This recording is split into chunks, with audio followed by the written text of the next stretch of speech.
कहा जाता है शहर कभी नहीं सोता, लेकिन क्या तुमने कभी उन सड़कों पर कदम रखा है जो रात के अंधेरे में बिल्कुल सुनसान हो जाती हैं, जहां स्ट्रीट लाइट्स झपकती हैं और हर परछाई ऐसे लगती है जैसे तुम्हें घूर रही हो? ये दिल्ली की सच्ची सड़कों की कहानी है, एक ऐसी रात की जब एक आम इंसान गलती से उस रास्ते पर चला गया जहां समय रुक जाता है और वहां से लौटकर कोई भी कभी पहले जैसा नहीं रहा। आज जो तुम सुनने वाले हो वो कोई फिल्मी कहानी नहीं, ये है हकीकत और खौफ का ऐसा मिला जुला किस्सा जिसे सुनकर शायद तुम अगली बार देर रात अकेले शहर की वीरान गलियों से निकलने से पहले सोचोगे 100 बार। तो कान खोल कर सुनो और याद रखना, जब घड़ी 3 पर रुक जाए तो पीछे मुड़कर मत देखना। दिल्ली जैसी भीड़ भाड़ वाली जगह में भी कभी कभी ऐसी खामोशी उतर आती है जो इंसान की हड्डियों तक को ठंडा कर दे। राजीव चौहान 25 साल का युवक साउथ दिल्ली की एक मल्टीनेशनल कंपनी में काम करता था। रोज रात को देर से घर लौटने की आदत थी, लेकिन उस दिन कुछ अलग था।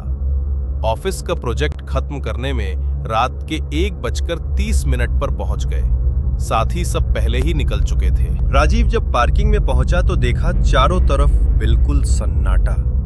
दूर दूर तक सिर्फ कुत्तों के भौंकने और झपकती स्ट्रीट लाइट की हल्की भनभनाहट सुनाई दे रही थी। बाइक स्टार्ट करते ही उसे एहसास हुआ कि ईंधन कम है। कोई बात नहीं, रास्ते में पेट्रोल पंप से भरवा लूंगा, उसने सोचा। रास्ता हमेशा की तरह व्यस्त नहीं था। दिल्ली की वो सड़कें जो दिन में जाम से भरी रहती हैं अब सुनसान पड़ी थी। हवा में हल्की धुंध थी। राजीव गूगल मैप से शॉर्टकट ले रहा था, एक पुरानी कॉलोनी से होकर। ये कॉलोनी कभी रईसों की बस्ती हुआ करती थी, लेकिन अब वहां पुराने खंडहर, टूटी हवेलियां और बंद मकान ही बचे थे। यहां आने जाने से लोग कतराते थे। राजीव ने ध्यान नहीं दिया। जैसे ही वो उस गली में पहुंचा, बाइक की हेडलाइट अचानक झपकी। उसने देखा सड़क के बीचों बीच सफेद साड़ी में कोई खड़ा है, चेहरा बालों से ढका हुआ। उसने सोचा शायद कोई पागल औरत है। उसने हॉर्न बजाया, औरत हिली तक नहीं। गुस्से और डर के मिले जुले भाव से राजीव ने बाइक मोड़ी और पास से निकालने लगा। तभी एक फुसफुसाहट कान में गूंजी, रुको। राजीव ने चौंक कर पीछे देखा। वहां कोई नहीं था, लेकिन अगले ही मोड़ पर वही औरत फिर खड़ी थी। इस बार उसके चेहरे पर मुस्कान थी और आंखें पूरी काली। राजीव का कलेजा कांप गया। उसने स्पीड तेज कर दी, लेकिन अजीब बात यह थी कि कॉलोनी का रास्ता खत्म ही नहीं हो रहा था। वही टूटी बिल्डिंग, वही झपकती लाइट, वही वीरान सड़क बार बार सामने आ रही थी। उसने घड़ी देखी, 2:59 सुबह।